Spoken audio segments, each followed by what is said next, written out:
തിരുവനന്തപുരം ജില്ലയിൽ യു.ഡി.എഫ് ഹർത്താലിനിടെ വ്യാപകാക്രമം. കഴക്കൂട്ടത്ത് രോഗികൾ ഉൾപ്പെടെയുള്ള യാത്രക്കാരെ ഹർത്താൽ അനുകൂലികൾ ബസ്സിൽ നിന്ന് ഇറക്കിവിട്ടു. ഇരുചക്ര വാഹന യാത്രക്കാർക്ക് നേരെ പോലും അതിക്രമം നടന്നു. സ്ത്രീകളെയും കുട്ടികളെയും അസഭ്യം പറഞ്ഞു ഓടിച്ചു. പല സർക്കാർ സ്ഥാപനങ്ങളും തല്ലിത്തകർത്തു. സമീപകാലത്ത് തലസ്ഥാനം കണ്ട ഏറ്റവും വലിയ ആക്രമണമാണ് ഇന്ന് ഹർത്താലിനിടെ അരങ്ങേറിയത്. രാവിലെ സമരം ആരംഭിച്ചപ്പോൾ മുതൽ ഹർത്താൽ അനുകൂലികൾ വ്യാപക ആക്രമണമാണ് തിരുവനന്തപുരം ജില്ലയിൽ അഴിച്ചുവിട്ടത്. ഹർത്താൽ ആരംഭിച്ചപ്പോൾ തന്നെ കാട്ടാക്കട കിള്ളിയിൽ സമരാനുകൂലികൾ KSRTC ബസ്സിന് നേരെ കല്ലെറിഞ്ഞു. ബാലരാമപുരം, നെടുമങ്ങാട്, മംഗലപുരം, നെയ്യാറ്റിൻകര, കഴക്കൂട്ടം എന്നിവിടങ്ങളിൽ സമരാനുകൂലികൾ ബസ്സുകൾ തടഞ്ഞു. പല സ്ഥലത്തും കോൺഗ്രസ് നേതാക്കളുടെ നേതൃത്വത്തിലാണ് അക്രമങ്ങൾ നടന്നത്. പാറശാലയിൽ മുൻ MLA A.T. ജോർജിന്റെ നേതൃത്വത്തിൽ KSRTC ബസ്സുകൾക്ക് നേരെ ആക്രമണമുണ്ടായി. കഴക്കൂട്ടത്ത് മെഡിക്കൽ കോളേജിലേക്ക് രോഗികളുമായി വന്ന ബസ് കഴക്കൂട്ടത്ത് വെച്ച് സമരാനുകൂലികൾ തടഞ്ഞതിനെ തുടർന്ന് ജനം പ്രതിഷേധിച്ചു.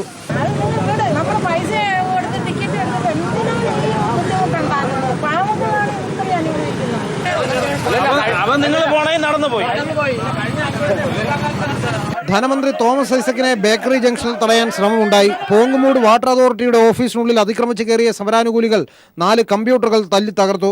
കാട്ടാക്കട KSRTC ബസ് ഡിപ്പോയ്ക്ക് നേരെയും ആക്രമണമുണ്ടായി. പാളയം ജംഗ്ഷനിൽ തമ്പടിച്ച കോൺഗ്രസ് പ്രവർത്തകർ പല വാഹനങ്ങളുടെയും കാറ്റഴിച്ചുവിട്ടു. ഇരുചക്ര വാഹനങ്ങളെ പോലും സമരാനുകൂലികൾ തടഞ്ഞു. തടഞ്ഞവയിൽ പാങ്ങോട് പട്ടാള ക്യാമ്പിലെ വാഹനവും ഉൾപ്പെടുന്നു. സെക്രട്ടേറിയറ്റിലേക്ക് നടന്ന പ്രതിഷേധ പ്രകടനത്തിനിടെ ATM കേന്ദ്രങ്ങൾ അടപ്പിക്കാനും ശ്രമിച്ചു. സ്റ്റാച്യു ജംഗ്ഷനിലെ BSNL ഓഫീസിനുള്ളിൽ കടന്ന പ്രവർത്തകർ ഡിപ്പോ തല്ലി തകർത്തു. Varkala CPIM area committee office secretary പ്രസന്നന്റെ മാരുതി കാർ സമരാനുകൂലികൾ തല്ലി തകർത്തു. തടസ്സം പിടിക്കാനെത്തിയ വർക്കല MLAയുടെ PA സുനിൽ മർഹബയെ മർദ്ദിച്ചു. മുഖ്യമന്ത്രിയുടെ സ്പെഷ്യൽ സെക്രട്ടറി പ്രഭാവർമ്മ സഞ്ചരിച്ചിരുന്ന വാഹനം കോൺഗ്രസ് പ്രവർത്തകർ തടഞ്ഞു. അദ്ദേഹത്തെ റോഡിൽ ഇറക്കി വിട്ടു. എന്നാൽ ഹർത്താലിനെ വകവെക്കാതെ നിരവധി സർക്കാർ ഓഫീസുകളാണ് തുറന്നു പ്രവർത്തിച്ചത്. സെക്രട്ടേറിയറ്റിലും പബ്ലിക് ഓഫീസിലും യൂണിവേഴ്സിറ്റിയിലും മിക്ക ജീവനക്കാരും ഹാജരായിരുന്നു. News bureau, Thiruvananthapuram. കായംകുളം താലൂക്ക് ആശുപത്രിയിൽ പൂർണ്ണ ഗർഭിണിയെ പീഡിപ്പിക്കാൻ ശ്രമം. പ്രസവമുറിയിലെ ഉപകരണത്തിന്റെ അറ്റകുറ്റപ്പണിക്കായി എത്തിയ ആൾ ഡോക്ടർ എന്ന വ്യാജേനയാണ് പീഡിപ്പിക്കാൻ ശ്രമിച്ചത്. കൊല്ലം സ്വദേശി ആന്റണിക്കെതിരെ കായംകുളം പോലീസ് കേസെടുത്തു.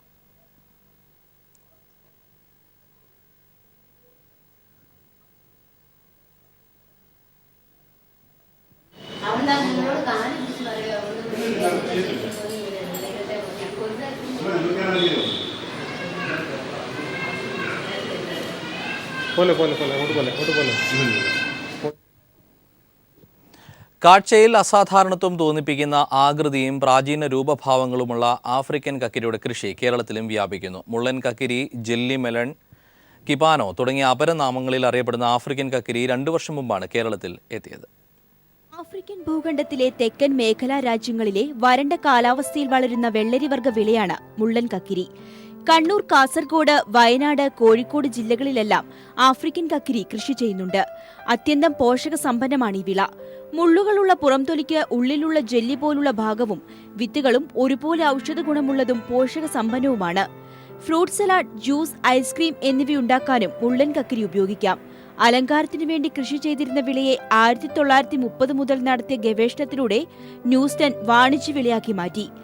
ഗൾഫ്, യൂറോപ്യൻ രാജ്യങ്ങളാണ് മുള്ളൻ കക്കിരിയുടെ കയറ്റുമതി വിപണി. ചൂടുള്ള കാലാവസ്ഥയാണ് മുള്ളൻ കക്കിരിയുടെ വളർച്ചയ്ക്ക് ഉത്തമം. കേരളത്തിൽ ആണ്ട് മുഴുവൻ കൃഷി ചെയ്യാം.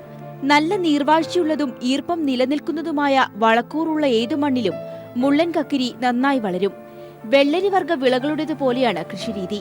20 ഡിഗ്രി വരെ സെൽഷ്യസ് അന്തരീക്ഷ താപനിലയാണ് വളർച്ചയ്ക്ക് അനുകൂലം. 3 മാസത്തിനകം വിളവെടുക്കാം. ഒരു ചെടിയിൽ 40 കായ്കൾ വരെയുണ്ടാകും. പരാഗണം നടന്നാൽ 30 മുതൽ 40 ദിവസം കൊണ്ട് പരമാവധി തൂക്കമെത്തും. ഒരു വലിയ പാവയ്ക്കയുടെ വലിപ്പമുണ്ടാകും കായ്കൾക്ക്. മൂപ്പെത്തിയാൽ പച്ച നിറത്തിലുള്ള കായ്കൾ സ്വർണ്ണ നിറമാകും. ദീർഘമായ സൂക്ഷിപ്പുകാലമാണ് മുള്ളൻ കക്കിരിയുടെ പ്രത്യേകത. കായ്മൂത്ത് പാകമായതിനു ശേഷം വള്ളികൾ ഉണങ്ങിയാലും കുറെ കാലം കൂടി പഴം വള്ളിയിൽ തൂങ്ങിക്കിടക്കും. പാകമായ ഓരോ കായ്ക്കും 200 മുതൽ 300 ഗ്രാം വരെ തൂക്കമുണ്ടാകും. ടെറസിലും പച്ചക്കറിത്തോട്ടത്തിലും പോളി ഹൌസിലും പൂന്തോട്ടത്തിലും കൃഷി ചെയ്യാൻ യോജിച്ച നവാഗത വിളയാണ് മുള്ളൻ കക്കിരി. അന്താരാഷ്ട്ര വിപണിയിൽ കിലോഗ്രാമിന് 6000 രൂപ വരെയാണ് വില. News desk. കൊക്കൂൺ രാജ്യാന്തര സമ്മേളനത്തിനിടെ അവതാരകയോട് മോശമായി പെരുമാറിയ ഹൈടെക് സെൽ അസിസ്റ്റന്റ് കമ്മീഷണർ വിനയകുമാരൻ നായരെ സസ്പെൻഡ് ചെയ്തു. DGP നൽകിയ ശുപാർശയുടെ അടിസ്ഥാനത്തിലാണ് സസ്പെൻഡ് ചെയ്യാൻ സർക്കാർ തീരുമാനിച്ചത്. വിനയകുമാരൻ നായർക്കെതിരായ പരാതി പ്രഥമ ദൃഷ്ട്യാ നിലനിൽക്കുമെന്നും സർക്കാർ. ആഗസ്റ്റ് 19 കൊല്ലത്ത് നടന്ന കൊക്കൂൺ രാജ്യാന്തര സമ്മേളനത്തിനിടെ കൊല്ലം സ്വദേശിനിയായ അവതാരികയോട് അപമര്യാദയായി പെരുമാറിയതിനെ തുടർന്നാണ് ഹൈടെക് സെൽ അസിസ്റ്റന്റ് കമ്മീഷണറായ എൻ വിനയകുമാരൻ നായരെ സർക്കാർ സസ്പെൻഡ് ചെയ്തത്. പരാതി ഉയർന്നതിനെ തുടർന്ന് ഹൈടെക് സെൽ അസിസ്റ്റന്റ് കമ്മീഷണർ പദവിയിൽ നിന്ന് ഇദ്ദേഹത്തെ നീക്കം ചെയ്തിരുന്നു. സൈബർ കുറ്റകൃത്യങ്ങൾ തടയുന്നതിന് വേണ്ടിയാണ് കൊക്കൂൺ രാജ്യാന്തര സമ്മേളനം കൊല്ലത്ത് ചേർന്നത്. വിദേശ പ്രതിനിധികളടക്കം പങ്കെടുത്ത സമ്മേളനത്തിനിടെ ഉയർന്ന പോലീസ് ഉദ്യോഗസ്ഥൻ തന്നെ യുവതിയോട് അപമര്യാദയായി പെരുമാറിയ സംഭവം പോലീസ് സേനയ്ക്കാകെ നാണക്കേടായിരുന്നു. കൊല്ലം അഞ്ചാലുമൂട് പോലീസ് വിനയകുമാരൻ നായർക്കെതിരെ ജാമ്യമില്ലാ വകുപ്പുകൾ ചേർത്ത് കേസെടുത്തിരുന്നു. DGP ലോക്നാഥ് ബെഹ്റ നടത്തിയ ആഭ്യന്തരാന്വേഷണത്തിൽ വകുപ്പ് തല നടപടിക്കും നിയമ നടപടിക്കും വിനയകുമാരൻ നായർക്കെതിരെ ശുപാർശ ചെയ്തിരുന്നു. DGPയുടെ റിപ്പോർട്ട് പരിഗണിച്ചുകൊണ്ടും പ്രഥമദൃഷ്ട്യാ കേസ് നിലനിൽക്കുന്നതാണെന്ന് സർക്കാർ വിലയിരുത്തിയതിനെ തുടർന്നുമാണ് അടിയന്തരമായി വിനയകുമാരൻ നായരെ സസ്പെൻഡ് ചെയ്യാൻ സർക്കാർ തീരുമാനിച്ചത്. എസ് ജീവൻകുമാർ, തിരുവനന്തപുരം. വിപണന രംഗത്ത് പുതിയ മാറ്റം വരുത്താൻ കൺസ്യൂമർ ഫെഡ്. സംസ്ഥാനത്തെ കൺസ്യൂമർ ഫെഡിൽ നൂതനമായ മാറ്റങ്ങൾ കൊണ്ടുവരാനായി ഉദ്യോഗസ്ഥർക്കായി ശില്പശാല സംഘടിപ്പിക്കുന്നു. കച്ചവട രംഗത്ത് ഉൾപ്പെടെ മുന്നേറാൻ എന്തെല്ലാം തയ്യാറെടുപ്പുകൾ പുതുതായി സ്വീകരിക്കണം എന്നതാണ് ചർച്ച ചെയ്യുക. കൺസ്യൂമർ ഫെഡിന്റെ ഔട്ട്ലെറ്റുകൾക്ക് പുതിയ മുഖം നൽകുക എന്നത് ലക്ഷ്യമിട്ടുകൊണ്ടാണ് സംസ്ഥാനത്തെ കൺസ്യൂമർ ഫെഡിലെ ഉദ്യോഗസ്ഥർക്കായി 2 ദിവസത്തെ ശില്പശാല സംഘടിപ്പിച്ചിരിക്കുന്നത്. സംസ്ഥാനത്തെ 11 റീജിയണൽ മാനേജർമാർ, NDC മാനേജർമാർ, ഹെഡ് ഓഫീസിലെ ഉയർന്ന ഉദ്യോഗസ്ഥർ ഉൾപ്പെടെ 71 പേർക്കായാണ് ക്ലാസുകൾ. കഴിഞ്ഞകാല പ്രതാപത്തിലേക്ക് ഔട്ട്ലെറ്റുകളെ ഉയർത്തുകയും അതിനായി സ്വീകരിക്കേണ്ട നടപടിക്രമങ്ങൾ ചർച്ച ചെയ്യുക എന്നതുമാണ് ശില്പശാലയുടെ പ്രധാന ഉദ്ദേശം. ഓണത്തിനുൾപ്പെടെ വലിയ ലാഭം നേടാനായതിന്റെ ആത്മവിശ്വാസത്തിൽ കൂടിയാണ് കൺസ്യൂമർ ഫെഡിലെ ജീവനക്കാർ. കൺസ്യൂമർ ഫെഡ് ചെയർമാൻ കൺസ്യൂമർ ഫെഡറേഷന് നേരത്തെയുള്ള ക്ഷീണം മാറ്റുന്നതിൻ്റെ ഭാഗമായിട്ട് ഞങ്ങൾ നടത്തിയ പ്രവർത്തനങ്ങളിൽ ഒരു പ്രവർത്തനം മാത്രമാണ്. കൺസ്യൂമർ ഫെഡറേഷനെ ആത്മാർത്ഥമായി സേവിക്കുന്ന ജീവനക്കാരാക്കി അവരെ മാറ്റുക എന്നതാണ് ഞങ്ങളുടെ ഒരു ലക്ഷ്യം. വിപണന രംഗത്ത് ഉൾപ്പെടെ വൻ മത്സരം നടക്കുന്ന സാഹചര്യത്തിൽ കൂടിയാണ് കൺസ്യൂമർ ഫെഡിന്റെ പുതിയ ചുവടുവെപ്പ്. താഴെത്തട്ടിലുള്ള ജീവനക്കാർക്ക് ഇടയിലേക്കും ഇത്തരം സന്ദേശങ്ങൾ എത്തിക്കാനും കച്ചവട രംഗത്ത് ഉൾപ്പെടെ മാതൃകാപരമായ പ്രവർത്തനം കാഴ്ചവെക്കാനുമാണ് കൺസ്യൂമർ ഫെഡിന്റെ തീരുമാനം. News bureau, Kozhikode. നിലമ്പൂർ വനമേഖലയിൽ മാവോവാദികൾ വീണ്ടും സജീവമായെന്ന സംശയത്തിൽ പോലീസ് സുരക്ഷ ശക്തമാക്കി. കഴിഞ്ഞ ദിവസം മുണ്ടക്കടവിൽ പോലീസിന് നേരെ വെടിയുതിർത്തതിനെ തുടർന്ന് പരിശോധന നടത്തിയെങ്കിലും സംഘത്തെ കണ്ടെത്താനായില്ല.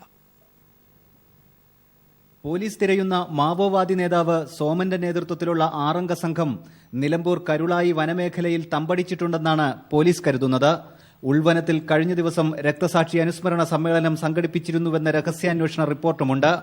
ഇതിനിടെയാണ് തിങ്കളാഴ്ച വൈകിട്ട് മുണ്ടക്കടവ് കോളനിയിൽ സംഘം ക്ലാസ് എടുക്കാനെത്തിയത്. പോലീസ് എത്തിയപ്പോഴേക്കും രക്ഷപ്പെട്ടു. തണ്ടർബോൾട്ടിന് നേരെ വെടിയുതിർക്കുകയും ചെയ്തു. വനത്തോട് ചേർന്ന പ്രദേശങ്ങളിലെല്ലാം അരിച്ചു പരിശോധിച്ചെങ്കിലും സംഘത്തെ കണ്ടെത്താനായില്ല. ജില്ലാ പോലീസ് മേധാവി ദേബേഷ് കുമാർ ബെഹ്റയുടെ നേതൃത്വത്തിൽ വീണ്ടും സുരക്ഷാ ക്രമീകരണങ്ങൾക്ക് ശക്തി വർദ്ധിപ്പിച്ചു. തണ്ടർബോൾട്ടിന്റെയും പോലീസിന്റെയും പ്രത്യേക സംഘങ്ങളെ ഉൾവനങ്ങളോട് ചേർന്നുള്ള കോളനികളിൽ വിന്യസിപ്പിച്ചിട്ടുണ്ട്. പോത്തുകല്ല്, കരുളായി, നിലമ്പൂർ ഫോറസ്റ്റ് സ്റ്റേഷനുകൾ കനത്ത സുരക്ഷയിലാണ്. News bureau, Malappuram. CPIM നേതാവ് പാട്യം ഗോപാലന്റെ അനുസ്മരണ ദിനത്തിന്റെ ഭാഗമായി അദ്ദേഹത്തിന്റെ ജന്മനാടായ പാട്യത്ത് വൻ ബഹുജന റാലിയും പൊതുസമ്മേളനവും നടന്നു. CPIM കർണാടക സംസ്ഥാന സെക്രട്ടറി GV ശ്രീറാം റെഡ്ഡി പൊതുസമ്മേളനം ഉദ്ഘാടനം ചെയ്തു.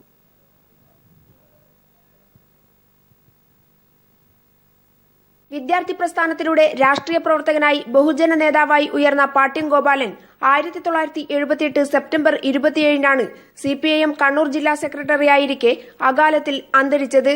പാട്യം ദിനാചരണത്തിന്റെ ഭാഗമായി ജില്ലയിലെ മുഴുവൻ CPIM ബ്രാഞ്ചുകളിലും ഓഫീസുകളിലും പതാക ഉയർത്തി. പാട്യം സ്മൃതി മണ്ഡപത്തിൽ ജില്ലാ സെക്രട്ടറി PJ രാജൻ പുഷ്പാർച്ചന നടത്തി. ജന്മനാടായ പാട്യത്ത് വിപുലമായ അനുസ്മരണ പരിപാടികളാണ് സംഘടിപ്പിച്ചത്. വൈകുന്നേരം പൂക്കോട് കേന്ദ്രീകരിച്ച് ചുവപ്പ് വളണ്ടിയർ മാർച്ചും വൻ ബഹുജന പ്രകടനവും നടന്നു. പൊതുസമ്മേളനം CPIM കർണാടക സംസ്ഥാന സെക്രട്ടറി GV ശ്രീറാം റെഡ്ഡി ഉദ്ഘാടനം ചെയ്തു. He has not spoken as a Prime Minister of India, rather than he spoke as RSS Sarasanchalak. You have to raise the national issues, the issues which are faced by peoples of this country. No point, no issue concerning to this country, Modi spoke at Kozhikode. Pattiam സ്മാരക പുരസ്കാരത്തിന് Deshabhimani resident editor PM മനോജും cancer രോഗ ചികിത്സാ വിദഗ്ധൻ VP ഗംഗാധരനും അർഹരായി. ജില്ലയിൽ താഴെ ചൊവ്വ മാർക്സിസ്റ്റ് സ്റ്റഡി സെന്ററിന്റെ നേതൃത്വത്തിലും വിവിധ സാംസ്കാരിക സംഘടനകളുടെ നേതൃത്വത്തിലും പ്രകടനവും പൊതുയോഗങ്ങളും സംഘടിപ്പിച്ചു. News bureau, Kannur. തൃശൂരിൽ അംഗൻവാടി നിർമ്മാണത്തിലെ അഴിമതി കേസിൽ അസിസ്റ്റന്റ് എഞ്ചിനീയർ അറസ്റ്റിലായി. പുത്തൂർ ഗ്രാമപഞ്ചായത്ത് മുൻ LSGD അസിസ്റ്റന്റ് എഞ്ചിനീയർ KG സൂര്യനെയാണ് തൃശൂർ വിജിലൻസ് ഡിവൈഎസ്പി അറസ്റ്റ് ചെയ്തത്. 52,000 രൂപ സർക്കാരിന് നഷ്ടം വരുത്തിയ സംഭവത്തിലാണ് നടപടി. തൃശൂർ പുത്തൂർ പഞ്ചായത്തിലെ പുത്തൻകാവ് പ്രദേശത്തെ 83-ാം നമ്പർ അംഗനവാടിയുടെ നിർമ്മാണത്തിൽ അഴിമതി നടന്നുവെന്ന തൃശൂർ വിജിലൻസ് കോടതി മുഖേന പരാതി ലഭിച്ചിരുന്നു. വിജിലൻസ് നടത്തിയ സത്വര അന്വേഷണത്തിൽ അംഗൻവാടി നിർമ്മാണത്തിൽ സർക്കാരിന് 52,000 രൂപ നഷ്ടം സംഭവിച്ചതായി കണ്ടെത്തി. ഇതോടെ വിജിലൻസ് കോടതിയുടെ നിർദ്ദേശപ്രകാരം അസിസ്റ്റന്റ് എഞ്ചിനീയർ KG സൂര്യനടക്കം 6 പേർക്കെതിരെ കേസെടുത്ത ഡിവൈഎസ്പി A രാമചന്ദ്രന്റെ നേതൃത്വത്തിൽ അന്വേഷണം നടന്നുവരികയായിരുന്നു. തിരിമറിയിൽ പങ്ക് വ്യക്തമായതിനെ തുടർന്നാണ് ഇന്ന് രാവിലെ 10:30 അസിസ്റ്റന്റ് എഞ്ചിനീയറെ അറസ്റ്റ് ചെയ്തത്. പുത്തൂർ പഞ്ചായത്തിലെ വെള്ളിക്കാരിത്തടം വരമ്പ് റോഡ് നിർമ്മാണത്തിലെ അപകടം സംബന്ധിച്ച പരാതിയിൽ ഇയാളെ പാലക്കാട് പട്ടിത്തറ പഞ്ചായത്തിലേക്ക് സ്ഥലം മാറ്റിയിരുന്നു. വെട്ടുകാട് ലിഫ്റ്റ് ഇറിഗേഷൻ പദ്ധതിയിലെ അഴിമതി ആരോപണത്തിൽ തൃശൂർ വിജിലൻസ് പോലീസ് രജിസ്റ്റർ ചെയ്ത കേസിലും അസിസ്റ്റന്റ് എഞ്ചിനീയർ KG സൂര്യൻ പ്രതിയാണ്. News bureau, Thrissur. PS Manu സംവിധാനം ചെയ്ത ചിത്രം മൺറോ തുരുത്ത് തിയേറ്ററുകളിലേക്ക്. കഴിഞ്ഞ വർഷം വിവിധ ചലച്ചിത്രമേളകളിൽ ചർച്ച ചെയ്യപ്പെടുകയും പ്രേക്ഷക പ്രീതി നേടുകയും ചെയ്ത ചിത്രം തിയേറ്ററുകളിൽ എത്തിക്കുന്നത് ആഷിഖ് അബുവാണ്. ബാർ കോഴക്കേസിൽ സമഗ്ര അന്വേഷണം ആവശ്യമെന്ന് സർക്കാർ ഹൈക്കോടതി അറിയിച്ചു. തിരുവനന്തപുരം വിജിലൻസ് കോടതിയുടെ വിധി റദ്ദാക്കണമെന്നാവശ്യപ്പെട്ടുള്ള KM മാണിയുടെ ഹർജിയിന്മേൽ വിജിലൻസ് സമർപ്പിച്ച സത്യവാങ്മൂലത്തിലാണ് സർക്കാർ നിലപാട് അറിയിച്ചത്. 2 സാക്ഷികൾ പുതിയ തെളിവുകളുമായി എത്തിയെന്നും ഈ സാഹചര്യത്തിൽ തുടരന്വേഷണം ആവശ്യമാണെന്നും സത്യവാങ്മൂലത്തിൽ പറയുന്നു. മാത്രമല്ല, കൂടുതൽ രേഖകൾ വിജിലൻസ് പിടിച്ചെടുത്തതായും സർക്കാർ കോടതിയെ അറിയിച്ചു. ബാർ കോഴക്കേസിൽ തുടരന്വേഷണത്തിന് ഉത്തരവിട്ട തിരുവനന്തപുരം വിജിലൻസ് കോടതി ഉത്തരവ് റദ്ദാക്കണമെന്നാവശ്യപ്പെട്ട് KM മാണി ഹൈക്കോടതിയിൽ ഹർജി സമർപ്പിച്ചിരുന്നു. ഇത് പരിഗണിച്ചപ്പോഴാണ് ഇത് സംബന്ധിച്ച് വിജിലൻസ് നിലപാടറിയിച്ചത്. ബാർ കോഴക്കേസിൽ സമഗ്ര അന്വേഷണം ആവശ്യമാണെന്ന് സർക്കാർ സത്യവാങ്മൂലത്തിൽ പറയുന്നു. 2 സാക്ഷികൾ പുതിയ തെളിവുകളുമായി എത്തിയിട്ടുണ്ട്. മാത്രവുമല്ല, തുടരന്വേഷണത്തിന്റെ ഭാഗമായി കൂടുതൽ രേഖകൾ വിജിലൻസ് പിടിച്ചെടുത്തതായും സർക്കാർ കോടതിയെ അറിയിച്ചു. എന്നാൽ ഇതേ കേസ് 2 തവണ അന്വേഷിച്ച് കഴമ്പില്ലെന്ന് കണ്ട് തന്നെ കുറ്റവിമുക്തനാക്കിയതാണ് എന്നാണ് മാണിയുടെ വാദം. 2 തവണയും SP സുകേശൻ തന്നെയാണ് അന്വേഷിച്ചത്. ഇപ്പോൾ ഈ കേസ് ഉയർത്തിക്കൊണ്ടുവരുന്നതിന് പിന്നിൽ രാഷ്ട്രീയ താൽപ്പര്യമാണ് എന്നായിരുന്നു മാണിയുടെ മറ്റൊരു വാദം. സർക്കാർ സമർപ്പിച്ച സത്യവാങ്മൂലത്തിൽ മാണിയുടെ ഈ വാദങ്ങളെ എതിർക്കുന്നു. അന്വേഷണത്തിൽ പ്രഥമ ദൃഷ്ട്യാ കുറ്റം തെളിഞ്ഞതാണ്. മാത്രവുമല്ല, അന്തിമ റിപ്പോർട്ട് സ്വീകരിക്കാത്ത പശ്ചാത്തലത്തിൽ തുടരന്വേഷണമാകാമെന്നും സർക്കാർ കോടതി അറിയിച്ചു. കൂടുതൽ വാദത്തിനായി കേസ് ഒക്ടോബർ 6 മാറ്റി. News bureau, Kochi. കേരളത്തിൽ സ്വാശ്രയ മെഡിക്കൽ മാനേജ്മെന്റുകൾ സ്വന്തം നിലയിൽ നടത്തിയ പ്രവേശനം റദ്ദാക്കുന്നില്ലെന്ന് സുപ്രീം കോടതി. പ്രവേശനം സർക്കാർ അനുമതിയോടെ ആണെന്നതിനാലും പ്രവേശന നടപടികൾ പൂർത്തിയായി ക്ലാസുകൾ ആരംഭിച്ചതും പരിഗണിച്ചാണ് തീരുമാനം. എന്നാൽ പ്രവേശന നടപടികൾ പൂർത്തിയാകാത്ത സീറ്റുകളിൽ ഏകീകൃത കൗൺസിലിംഗ് വേണമെന്നും കോടതി നിർദ്ദേശിച്ചു. കേരളത്തിലെ സ്വാശ്രയ മെഡിക്കൽ ഡെന്റൽ കോളേജുകൾക്ക് സ്വന്തം നിലയിൽ പ്രവേശനം നടത്താൻ അനുമതി നൽകിയ കേരള ഹൈക്കോടതി ഉത്തരവിൽ ഇടപെടുന്നില്ലെന്നാണ് നിലവിലെ സാഹചര്യങ്ങൾ ചൂണ്ടിക്കാട്ടി സുപ്രീം കോടതി അറിയിച്ചത്. നിലവിൽ ഭൂരിഭാഗം സീറ്റുകളിലേക്കും പ്രവേശനം പൂർത്തിയായി കഴിഞ്ഞു. സർക്കാരുമായി ധാരണയോടുകൂടിയാണ് പ്രവേശനം നടത്തിയതും. പ്രവേശന നടപടികൾ ജെയിംസ് കമ്മിറ്റി വിലയിരുത്തുന്നുമുണ്ട്. ഈ സാഹചര്യത്തിൽ നിലവിൽ പൂർത്തിയായ കൗൺസിലിംഗ് റദ്ദാക്കുന്നില്ലെന്നാണ് ജസ്റ്റിസ് AK സിക്രി അധ്യക്ഷനായ ബെഞ്ച് വ്യക്തമാക്കിയത്. എന്നാൽ ഇനി പ്രവേശനം പൂർത്തിയാക്കാനുള്ള സീറ്റുകളിലടക്കം തുടർ വർഷങ്ങളിലും ഏകീകൃത കൗൺസിലിംഗ് മാത്രമേ നടത്താവൂ എന്നും കോടതി നിർദ്ദേശിച്ചു. മാനേജ്മെന്റുകൾക്ക് സ്വന്തം നിലയിൽ പ്രവേശനം നടത്താനുള്ള അനുമതിക്കെതിരെ കേന്ദ്ര സർക്കാരാണ് സുപ്രീം കോടതിയെ സമീപിച്ചത്. എന്നാൽ ഹൈക്കോടതി ഉത്തരവിനെതിരെ പരാതിയുണ്ടെങ്കിൽ സംസ്ഥാന സർക്കാരാണ് കോടതിയെ സമീപിക്കേണ്ടതെന്നായിരുന്നു മാനേജ്മെന്റുകളുടെ വാദം. ക്ലാസുകൾ ആരംഭിച്ചതായും മാനേജ്മെന്റുകൾ അറിയിച്ചിരുന്നു. ഈ വാദം തള്ളാതെയാണ് ഹൈക്കോടതിയിലേത് ഇടക്കാല ഉത്തരവാണെന്നും കൗൺസിലിംഗ് നിയമപരമോ എന്ന കാര്യം ഹൈക്കോടതി തന്നെ തീരുമാനമെടുക്കുമെന്നും സുപ്രീം കോടതി അറിയിച്ചത്. അമൃത കൽപ്പിത സർവകലാശാല സ്വന്തം നിലയിൽ നടത്തിയ പ്രവേശനം റദ്ദാക്കണമെന്ന സംസ്ഥാന സർക്കാരിന്റെ ഹർജി സുപ്രീം കോടതി പരിഗണിച്ചില്ല. ഏകീകൃത കൗൺസിലിംഗ് എന്ന നിലപാടിൽ സുപ്രീം കോടതി ഉറച്ചു നിൽക്കുമ്പോഴും മാനേജ്മെന്റുകളുമായി സംസ്ഥാന സർക്കാർ ഉണ്ടാക്കിയ കരാറിൽ കോടതി ഇടപെട്ടില്ല എന്നതാണ് ശ്രദ്ധേയം. വരും നാളുകളിലും ഏകീകൃത കൗൺസിലിംഗ് നടപ്പാക്കുമെന്ന സർക്കാർ വാദം അംഗീകരിക്കുക കൂടിയാണ് സുപ്രീം കോടതി ചെയ്തത്. ക്യാമറമാൻ ഗോപി കടവല്ലൂരിനൊപ്പം മനുശങ്കർ, ന്യൂസ് ബ്യൂറോ, ദില്ലി. സ്വാശ്രയ പ്രവേശനത്തിലെ സുപ്രീം കോടതി വിധിയെ സ്വാഗതം ചെയ്യുന്നതായി ആരോഗ്യമന്ത്രി KK ശൈലജ. സർക്കാരിന്റെ കരാറിനെതിരെ ഇതുവരെ പരാതികൾ ലഭിച്ചിട്ടില്ലെന്ന് മന്ത്രി പറഞ്ഞു. ഒരു കോളേജിനോടും സർക്കാരിന് പ്രത്യേക താല്പര്യമില്ല. അതുകൊണ്ട് മെറിറ്റ് ലംഘിച്ചാൽ കർശന നടപടിയെടുക്കും. അടുത്ത വർഷം മുതൽ ഏകീകൃത അലോട്ട്മെന്റ് നടത്തുമെന്നും മന്ത്രി തിരുവനന്തപുരത്ത് പറഞ്ഞു. യഥാർത്ഥത്തിൽ സംസ്ഥാന ഗവൺമെൻറ്റിൻ്റെ തീരുമാനങ്ങളും സംസ്ഥാന ഗവൺമെൻറ്റിൻ്റെ ആശയവും അംഗീകരിക്കപ്പെട്ടു എന്നുള്ളതാണ് സുപ്രീം കോടതി വിധിയിലൂടെ മനസ്സിലാക്കാൻ സാധിക്കുന്നത്. സർക്കാരുണ്ടാക്കിയ എഗ്രിമെൻറ്റിനെതിരെ ഞാനിന്ന് അന്വേഷിച്ചു. ജെയിംസ് കമ്മിറ്റിയിലുള്ള പരാതി ഏതെങ്കിലും സർക്കാരിൻ്റെ എഗ്രിമെൻറ്റിനെതിരായിട്ടുള്ള പരാതിയുണ്ടോ? യൂത്ത് കോൺഗ്രസ് പറയട്ടെ. പ്രതിപക്ഷ നേതാവ് പറയട്ടെ. സർക്കാരുമായി ഉണ്ടാക്കിയ ഈ എഗ്രിമെൻ്റ് ഞങ്ങൾക്ക് ഇഷ്ടമായിട്ടില്ല എന്നുള്ള പരാതി ഉണ്ടായിട്ടുണ്ടോ വിദ്യാർത്ഥികളിൽ നിന്നും രക്ഷിതാക്കളിൽ നിന്നും? പരാതി സർക്കാരുണ്ടാക്കിയ എഗ്രിമെൻ്റ് അനുസരിച്ച് മെറിറ്റ് കീപ്പ് ചെയ്യുന്നുണ്ടോ എന്നുള്ളതാണ്. അതിന് ഏതെങ്കിലും മാനേജ്മെൻറ്റ് വിരുദ്ധമായി നിൽക്കുന്നതിനെതിരായിട്ടാണ് ഞങ്ങൾ ആ പരാതിക്കാരുടെ കൂടെയാണ്. ഒരു കോളേജിനോടും ഒരു താല്പര്യവും പ്രത്യേകിച്ച് ഈ സർക്കാരിനില്ല. തലവരിപ്പണം വാങ്ങുന്നത് ഇല്ലാതാക്കുകയായിരുന്നു സ്വാശ്രയ കരാറിലൂടെ സർക്കാരിന്റെ ലക്ഷ്യമെന്ന് ഡിവൈഎഫ്ഐ ഫീസ് വർധനയോട് യോജിക്കുന്നില്ല. എന്നാൽ വർധനവിനെ മാത്രം അടർത്തി കാണാതെ കരാറിനെ സമഗ്രമായി കാണണം. യൂത്ത് കോൺഗ്രസിന്റെ സമരം അപഹാസ്യമാണെന്നും ഹർത്താലിനെതിരെ ബില്ല് അവതരിപ്പിച്ച രമേശ് ചെന്നിത്തല ഹർത്താൽ പ്രഖ്യാപിച്ചത് ആത്മവഞ്ചനയാണെന്നും ഡിവൈഎഫ്ഐ സംസ്ഥാന secretary M Suraj, president AN Shamseer എന്നിവർ തിരുവനന്തപുരത്ത് പറഞ്ഞു. ഞങ്ങൾ അതിനെ സമഗ്രമായി കാണുന്നു. എങ്ങനെ BPL, SC, BC കുട്ടികൾക്ക് കൂടുതലായി ചുരുങ്ങിയ ഫീസിൽ പഠിക്കാം. 8.5 ലക്ഷം ഫീസ് കൊടുക്കേണ്ടിയിരുന്ന കുട്ടികൾ ഇപ്പോൾ 2.5 ലക്ഷത്തിന് പഠിക്കാം. ആ കൂട്ടത്തിൽ ഒരു വിഭാഗം ഫീസും വർദ്ധിച്ചു. ഇതൊക്കെ എന്തിനു വേണ്ടിയാണ്? ക്യാപിറ്റേഷൻ ഫീസ് ഇല്ലാതാക്കാൻ വേണ്ടിയാണ്. UDFിന്റെ കാലത്ത് ഫീസ് അഗ്രിമെന്റ് ഒക്കെ ഉണ്ടായിട്ടുണ്ട്. പക്ഷെ അണ്ടർ ഹാൻഡ്സ് എത്ര കാശ് ആളുകൾ കൊടുക്കുന്നൊരു ക്യാപിറ്റേഷനായി. ഇത്തവണ അതൊന്നും ഉണ്ടാവില്ല. ഞങ്ങൾ ഒരു കാര്യം DYFI ഉറപ്പ് പറയാം, ക്യാപിറ്റേഷൻ ഫീസുകൾ വാങ്ങിക്കാം എന്നേതെങ്കിലും മാനേജ്മെന്റ് വ്യാമോഹിക്കുന്നുവെങ്കിൽ അത്തരം സ്ഥാപനങ്ങളിലേക്ക് DYFI സമരം നടത്തും. ടൂറിസം മേഖലയിൽ വരുന്ന 5 വർഷത്തിനുള്ളിൽ 5000 കോടി രൂപയുടെ വരുമാനം ലക്ഷ്യമിടുന്ന കേരള ട്രാവൽ മാർട്ട് പദ്ധതിക്ക് കൊച്ചിയിൽ തുടക്കമായി. മുഖ്യമന്ത്രി പിണറായി വിജയൻ കേരള ട്രാവൽ മാർട്ടിന്റെ 9ാം പതിപ്പ് ഉദ്ഘാടനം ചെയ്തു. സംസ്ഥാനം സന്ദർശിക്കുന്ന വിനോദസഞ്ചാരികൾക്ക് മോശം അനുഭവങ്ങൾ ഉണ്ടാകാതിരിക്കാനുള്ള എല്ലാ നടപടികളും സർക്കാർ സ്വീകരിക്കുമെന്ന് മുഖ്യമന്ത്രി വ്യക്തമാക്കി. റിപ്പോർട്ടുമായി നാട്ടുവാർത്തകൾ സമാപിക്കുന്നു. നമസ്കാരം. സംസ്ഥാന ടൂറിസം വകുപ്പ് സംഘടിപ്പിക്കുന്ന അന്താരാഷ്ട്ര ടൂറിസം മേളയായ കേരള ട്രാവൽ മാർട്ടിന്റെ 9ാം പതിപ്പ് ഉദ്ഘാടനം ചെയ്ത് സംസാരിക്കുകയായിരുന്നു മുഖ്യമന്ത്രി Pinarayi Vijayan. The main aim of Kerala Travel Mart is to help the tourism sector raise earnings by about rupees 5,000 crore in the coming 5 years. 57 രാജ്യങ്ങളിൽ നിന്നായി 560 പ്രതിനിധികളും 20 സംസ്ഥാനങ്ങളിൽ നിന്നായി 1304 സ്വദേശി പ്രതിനിധികളും മാർട്ടിൽ പങ്കെടുക്കുന്നുണ്ട്. 3 ദിവസം നീണ്ടു നിൽക്കുന്ന മേള വഴി വ്യവസായികൾക്കും നിക്ഷേപകർക്കും പുതിയ ബന്ധങ്ങളുണ്ടാക്കാൻ അവസരമൊരുങ്ങുകയാണ്. ഉത്തരവാദിത്ത tourism, Muziris and spice route എന്നിവയ്ക്കാണ് ഇത്തവണ മേള ഊന്നൽ നൽകുന്നത്. അതോടൊപ്പം ടൂറിസം മേഖലയ്ക്ക് ഉണർവേകുന്ന ചില പദ്ധതികൾ നടപ്പാക്കേണ്ടതുണ്ട്. അടഞ്ഞുപോയ കുളങ്ങളും തോടുകളും വീണ്ടെടുക്കേണ്ടതുണ്ട്. കേരളത്തിലെ നദികളും കായലുകളും തുടർച്ചയായി ശുദ്ധീകരിക്കണം. മാലിന്യം പൂർണ്ണമായി നിർമ്മാർജ്ജനം ചെയ്യുകയും സംസ്കരിക്കുകയും ചെയ്യണം. നവംബർ 1 കേരളത്തെ പരസ്യ വിസർജനം ഒഴിവാക്കുന്ന സംസ്ഥാനമാക്കി മാറ്റുമെന്നും പിണറായി വിജയൻ പറഞ്ഞു. നമ്മുടെ നാട്ടിലേക്ക് വരുന്നവർക്ക് നാട്ടിനെക്കുറിച്ച് ആകെ നല്ല ധാരണയോടെ തിരിച്ചു പോകാനാവും. മോശമായ ഒരു അനുഭവവും അവർക്കുണ്ടാകും. ഇപ്പോൾ വരുന്ന നവംബർ 1 നമ്മുടെ സംസ്ഥാനം പരസ്യ വിസർജനം ഒഴിവാക്കുന്ന ഒരു സംസ്ഥാനമാക്കി മാറ്റാനാണ് സംസ്ഥാനത്താകെ ശ്രമം നടത്തുന്നത്.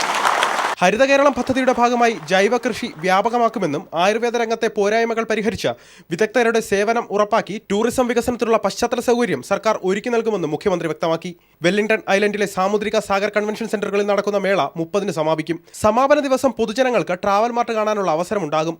ടൂറിസം വകുപ്പ് മന്ത്രി AC മൊയ്തീൻ, MPമാരായ PK ബിജു, KV തോമസ് തുടങ്ങിയവർ ചടങ്ങിൽ പങ്കെടുത്തു. News bureau, Kochi.